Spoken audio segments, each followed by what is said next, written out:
Shalom saudaraku yang saya kasihi dalam Tuhan, salam sejahtera bagi kita semua. Sebelum kita mendengarkan firman Tuhan, mari kita bersatu hati, kita akan berdoa. Bapa di surga, Bapa yang kami panggil, di dalam nama Tuhan Yesus Kristus, terima kasih untuk kesempatan yang masih Engkau berikan bagi kami. Saat ini Tuhan, kembali lagi kami anak-anak-Mu, kami akan mendengarkan sebagian daripada firman-Mu. Tuhan, berikanlah kami hikmat-Mu, agar kami boleh mengerti setiap firman yang akan kami dengarkan sebentar. Di dalam nama Tuhan Yesus kami berdoa. Amin. Renungan firman Tuhan hari ini berjudul 3 kunci menang dari pergumulan berat. Saudaraku yang saya kasihi, kita sebagai anak Tuhan, selama kita hidup, pasti ada saatnya kita harus menghadapi pergumulan dan masalah yang berat.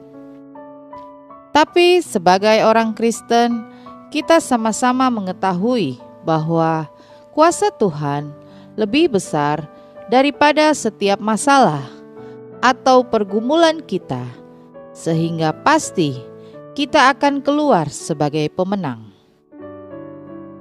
Saat ini kita akan belajar mengenai 3 kunci untuk menang dari pergumulan berat.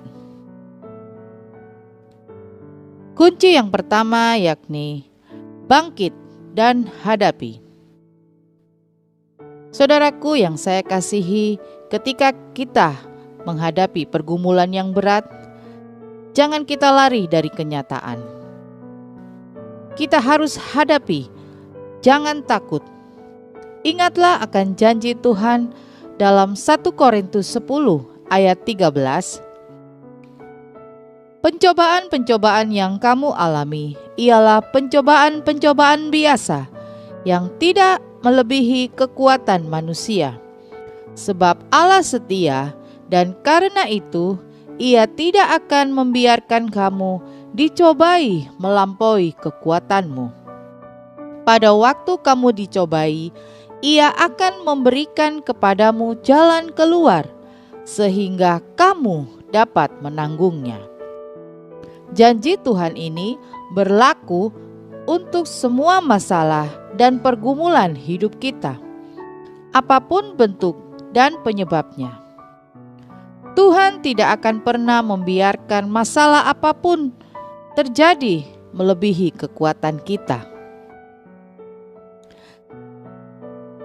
Tahukah saudara bahwa semua tokoh-tokoh yang sangat berpengaruh di dunia ini bukanlah orang-orang yang tidak pernah gagal dalam hidupnya.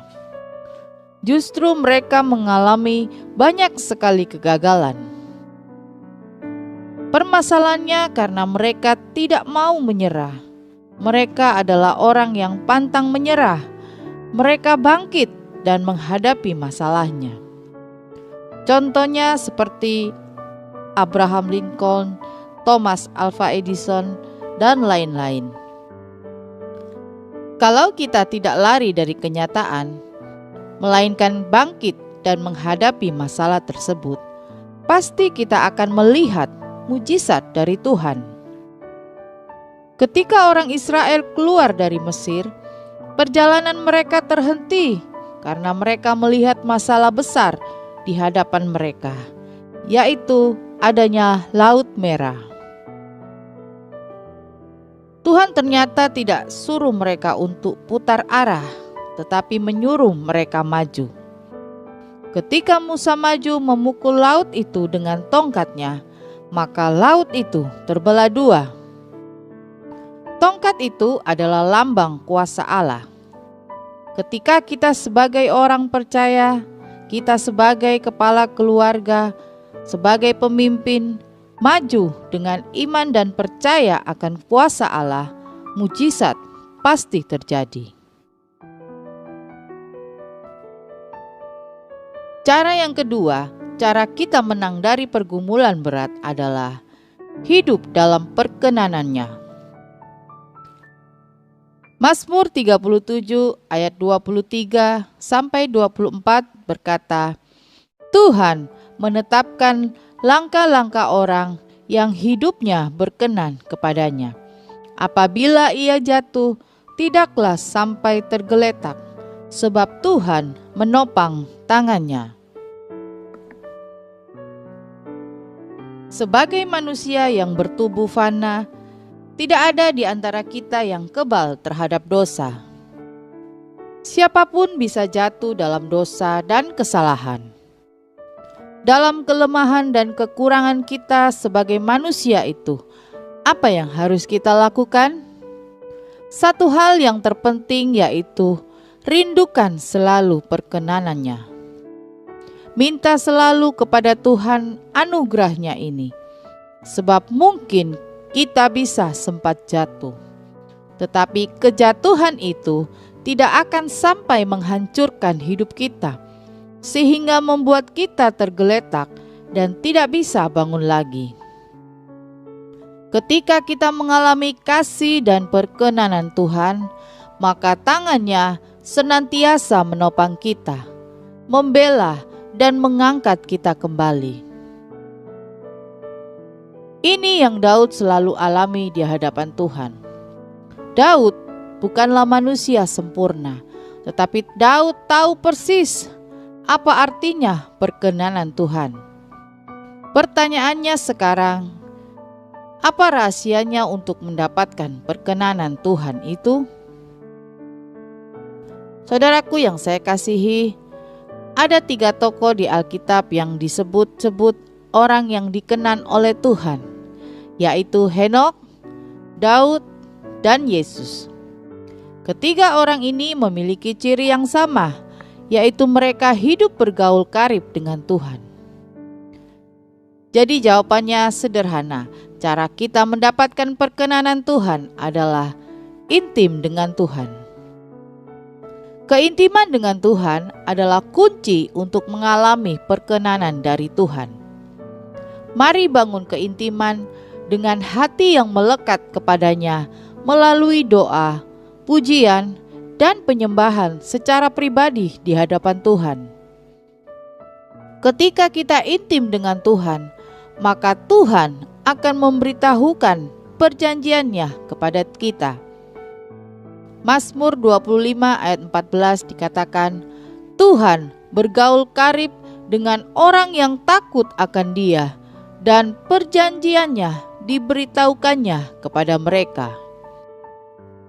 Saya percaya ketika kita hidup intim dengan Tuhan, maka tidak akan ada yang namanya stres, kecewa, depresi, atau frustasi, karena kita percaya hidup kita ada dalam kendali tangan Tuhan. Kemudian hal yang ketiga, cara kita menghadapi pergumulan berat adalah tinggalkan sifat dan perbuatan yang salah. 1 Korintus 13 ayat 11. Ketika aku kanak-kanak, aku berkata-kata seperti kanak-kanak. Aku merasa seperti kanak-kanak. Aku berpikir seperti kanak-kanak. Sekarang, sesudah aku menjadi dewasa, aku meninggalkan sifat kanak-kanak itu. Saudaraku yang saya kasihi, tinggalkan sifat dan kebiasaan-kebiasaan yang salah atau buruk, bahkan kebiasaan yang jahat, yang seringkali kita lakukan. Segala bentuk ketidaktaatan, karakter yang negatif, pergaulan yang salah, pengendalian diri yang buruk, pada akhirnya semua akan berujung pada masalah-masalah yang akan menjerat dan menjatuhkan kita di waktu yang akan datang, cepat atau lambat. Sebab itu, jadilah dewasa.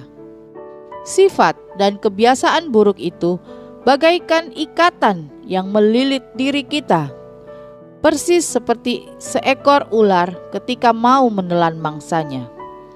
Ular itu akan melilit dulu tubuh mangsanya sehingga tidak bisa bergerak kemana-mana, baru ditelannya dengan perlahan tetapi pasti. Strategi iblis juga begitu. Dia tidak bisa membuat kita langsung jatuh dalam dosa dan kesalahan, tetapi dia bersembunyi di balik sifat atau kebiasaan-kebiasaan yang tidak baik, yang kanak-kanak, di mana satu hari hal-hal yang tadinya mungkin sepele tiba-tiba menjadi monster yang menjatuhkan kita.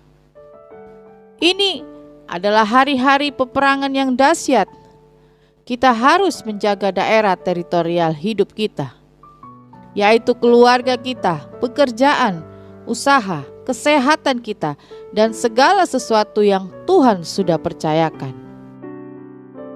Di luar sana ada banyak musuh yang mau merebutnya. Musuh sakit penyakit, kegagalan, kemiskinan, kebangkrutan, perselingkuhan, dan sebagainya. Mereka selalu mengintai untuk menyerang kita. Sebab itu, berjaga-jagalah. Tinggalkan sifat kanak-kanak dan jadilah anak Tuhan yang dewasa. Amin. Mari kita berdoa.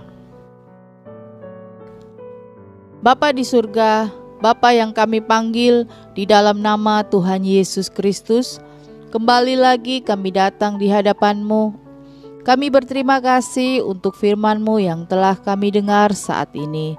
Firman-Mu telah menjadi kekuatan bagi kami. Kami mau tetap kuat dalam menghadapi pergumulan, karena kami punya Engkau. Engkau Allah kami yang berkuasa. Ajarkan kami Tuhan, supaya kami tetap bersemangat dan kami boleh mempunyai hubungan yang intim dengan-Mu, agar kami menang di dalam menghadapi pergumulan kami. Terima kasih Tuhan, terima kasih. Ya Tuhan, saat ini kami bersyukur dan berterima kasih untuk penyertaan-Mu, perlindungan-Mu bagi kami dan keluarga kami. Terima kasih atas semua yang sudah Engkau kerjakan bagi kami di sepanjang hari ini.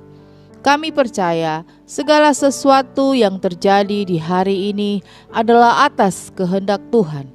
Kami percaya Tuhan, Engkau sudah mengerjakan yang terbaik bagi kami di hari ini. Dan ampunilah akan kesalahan kami ya Tuhan, kalau sekiranya di sepanjang hari ini kami ada berbuat salah, baik sengaja maupun tidak sengaja. Ampuni kami Tuhan, layakkan kami, kuduskan kami, agar kami boleh layak lagi untuk menghampiri tahta-Mu yang kudus. Ya Tuhan, saat ini kami berdoa untuk saudara-saudara kami yang dalam keadaan tubuh yang lemah atau sakit, baik yang ada di rumah sakit maupun yang ada di rumah. Kami bersatu hati, kami berseru memanggil nama-Mu. Tuhan Yesus, Engkau tahu segala kelemahan tubuh anak-anak-Mu. Kami mohon belas kasihan-Mu, sembuhkanlah anak-anak-Mu. Engkau jamah dan pulihkanlah. Kami percaya Engkau Allah yang sanggup menyembuhkan. Engkau dokter di atas segala dokter. Engkau sanggup memulihkan tubuh yang lemah dan sakit. Kami imani saat ini kuasa Allah sedang bekerja. Kami percaya kesembuhan sudah terjadi. Pemulihan sudah terjadi. Di dalam nama Tuhan Yesus. Terima kasih Tuhan. Terima kasih. Berikanlah damai sejahtera-Mu, kuatkanlah dan hiburkanlah mereka yang saat ini sedang sakit.